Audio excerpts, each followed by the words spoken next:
it's going down. Down. Let's go.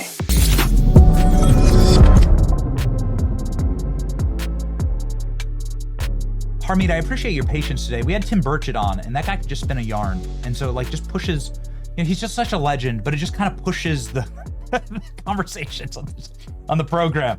So thank you for your patience. Breaking news out of the Justice Department.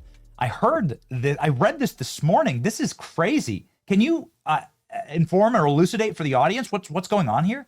Well, I don't know any more about it than you do. It is the criminal division, but I do see a very fine United States attorney there, Joe Nocella of the Eastern District of New York, who I've had the privilege to meet and talk with. And so this is obviously a breaking story. It looks like some big NBA stars and some organized crime folks are ensnared in a multi-person conspiracy to throw sports games for money, and obviously big money.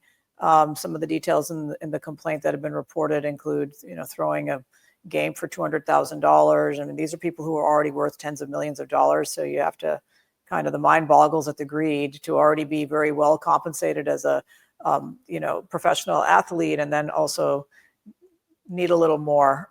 We'll find out the whole story, but it's a compelling story. Yeah. You just you read the Bible and you learn about greed and how it is just the undoing of all men in all generations. And do your best to stay humble and just be humbled by God's grace. Probably like the best way to live life. Crochet a little bit, go garden, right? Like, thank you, Harmeet, for teaching us those valuable lessons. You've also been teaching us. I don't crochet, but crocheting is also good. Yes. Forgive me. I'm not educated in the slang. You knit. Yes.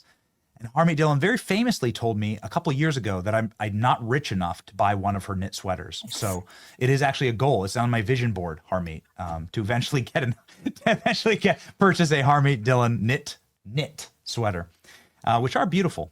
Something that you've done at the Supreme Court is also very beautiful, and I'm so happy to finally get you on to talk about it. This was all the rage last week, talking about Section 2 of the Voter Rights Act, and Ketanji Brown Jackson saying that Black people are disabled, which is a wild thing to say. Here's the headline. We just want to prove that is in fact what she said.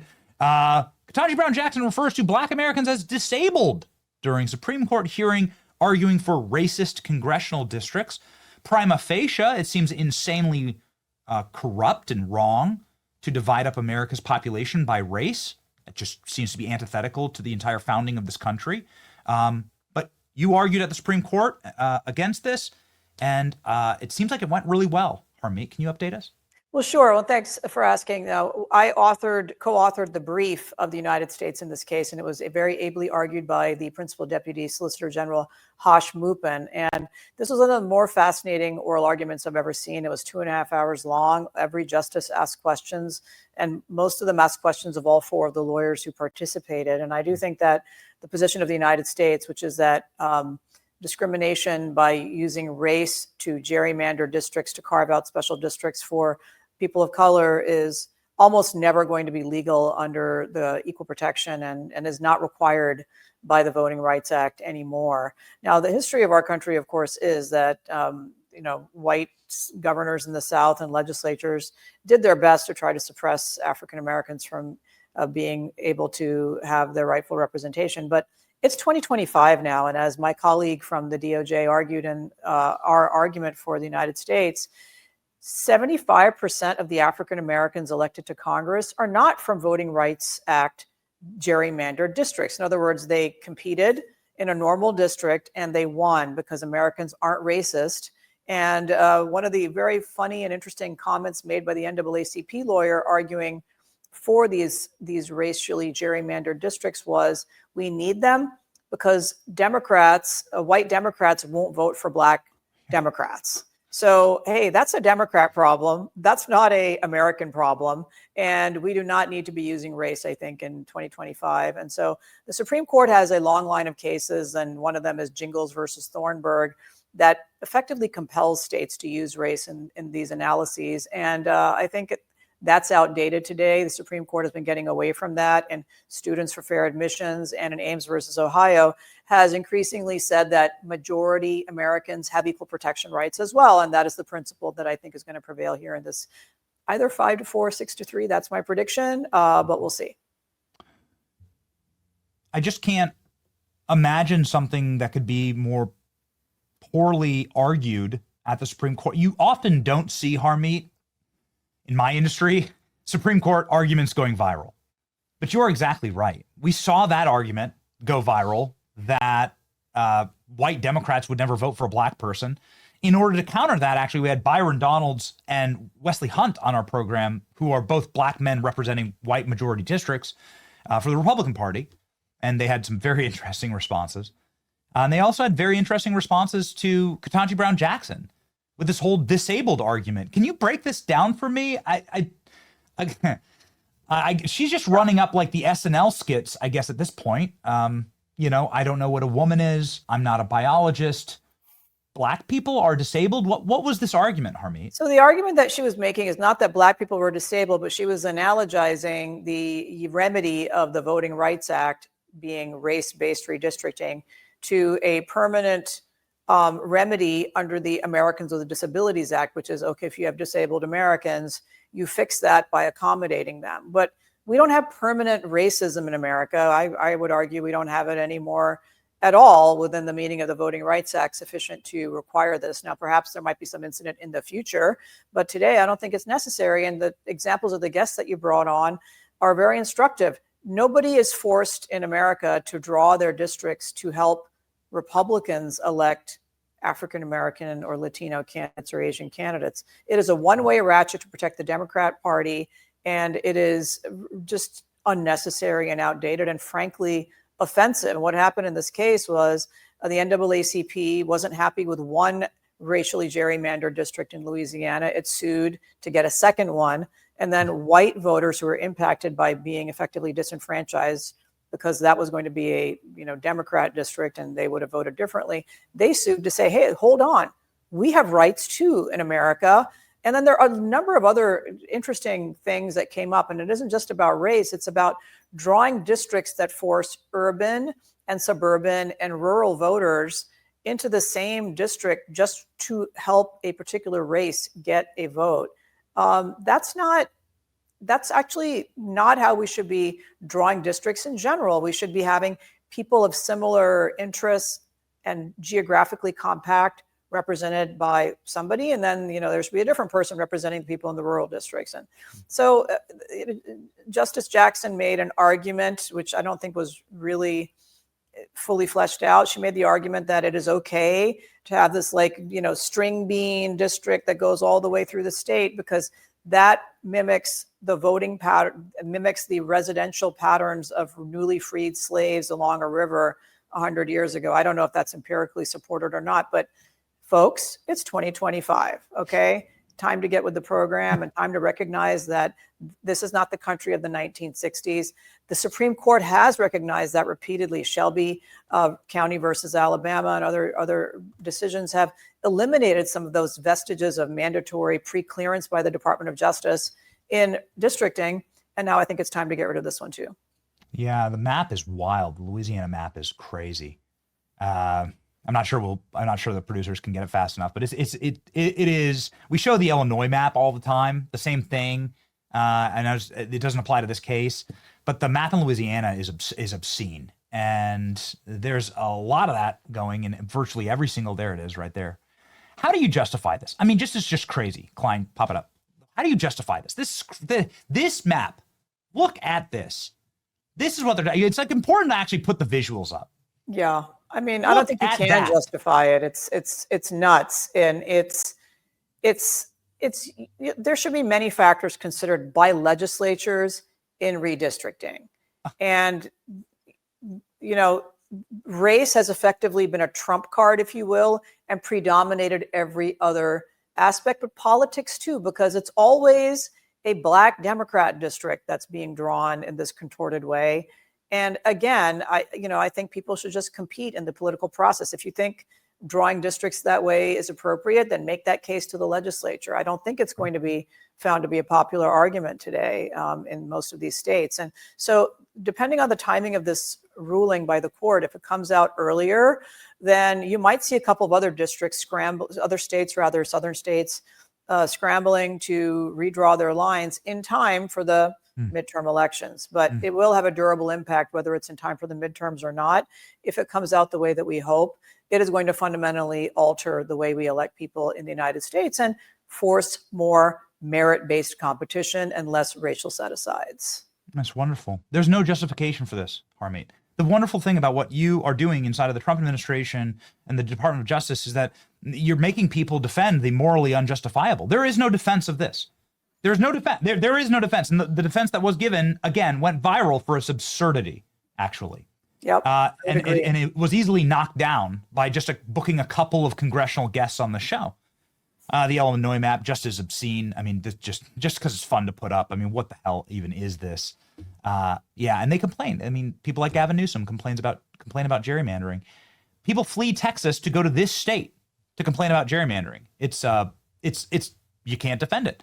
It's crazy. And so I wanted to ask you, because you are from California and because you do know so many players here, and I'm not sure it's necessarily in your purview at the DOJ, but since the entire country is talking about these illegal truck drivers from California that are now taking the lives of Americans, obviously life, liberty, and the pursuit of happiness is, woven into the fabric of the nation. And like, we should be able to drive down the highway without somebody ramming, some drunk criminal alien ramming a truck into us at 90 miles an hour and killing us. And this has happened now twice in 2 months with this horrifying, this happened in California. It's awful. Just want to get your take on it. I know the Secretary of Transportation's obviously come out saying this shouldn't be happening. Well, of course it shouldn't be happening. I mean, look, California has a long history of subverting the rights of the ordinary taxpayer to the illegal alien. And this has gone from, first I remember vividly sitting in San Francisco and then hearing the mayor of Oakland, when she was given a heads up about an ICE raid, taking to the airwaves to warn illegal aliens to go flee and hide until the ICE raids were over. My goodness, who do you think these illegal aliens who are raping and robbing and murdering, who are they preying on? They're preying on other minority communities. And so you're even screwing over the minority communities of your own state and giving the finger to the federal government and to all the law-abiding citizens. Now, I didn't know until this recent spate of these incidents on the road that they had been giving driver's licenses out in California and other states with like no name given, commercial driver's licenses. Gosh, it's hard to get a carry permit in California if you're a law-abiding citizens, but they're handing out driver's licenses for, lethal weapons, if you will, gigantic 18-wheelers, like candy, and handing them out to people who can't read and write English, don't have an incentive to follow the law, are living in the shadows of the law, and are breaking the law. And I have my own car totaled several years ago in San Francisco. I'll never forget it, by an illegal alien. And I'm driving my beautiful vintage, car, and this illegal alien makes a left turn into oncoming traffic, totals my beautiful car, gives me permanent back injuries, flees the scene.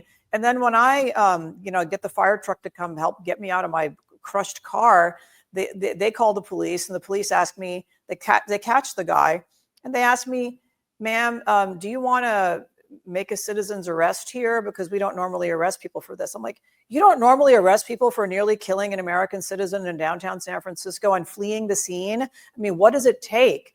And they're like, no, he's here illegally, doesn't speak English. I'm like, hey, no, left turn is kind of an international sign for don't do this stupid thing, which this person did.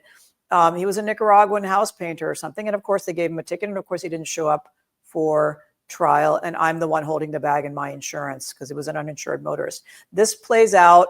I heard my friend Adam Carolla talk about the same thing on a podcast earlier this week. Just about everybody who's driven in Los Angeles has had a similar incident of the car being clipped by some drunk illegal alien, and you have no recourse. So people are dying because of this. It's outrageous. And what can I say? Shameful episode and incident for California, but par for the course. This really needs to change. And I hope that our Secretary of Transportation is able to do something about it. States get a lot of money and transfers from the federal government for roads and operations and so forth. And they're only entitled to them if they're not breaking the law. So I think hopefully we can do something about this. Very quickly, since you brought it up, and I know that you're up against a hard out, but Gavin Newsom just said San Francisco is doing great. and that Oh, San yeah. Francisco's beautiful, and that Trump will actually go ruin it with the National Guard. He put that out on X yesterday, I think. And so, given the fact that you just described a near-death experience, that's what it sounds like a near-death experience that you're going to have to suffer through with back pain for the rest of your life and all the fees, and the cops didn't help you in San Francisco. Like, do you think that San Francisco is going to be destroyed? There it is, right there. Okay, beautiful. Deploying troops to our cities. If Donald Trump invades our state again, California will sue immediately. This is not the tweet that I was looking for. It's Gavin Newsom saying Trump is going to destroy San Francisco. Do you think that's do you agree with that contention? I think San Francisco was pre-destroyed by Gavin Newsom and his ilk. San Francisco is a very beautiful city. It's the most European city, walkable city. I lived there. I practiced law there for many years. I'm trying to sell my place in San Francisco right now. And guess what?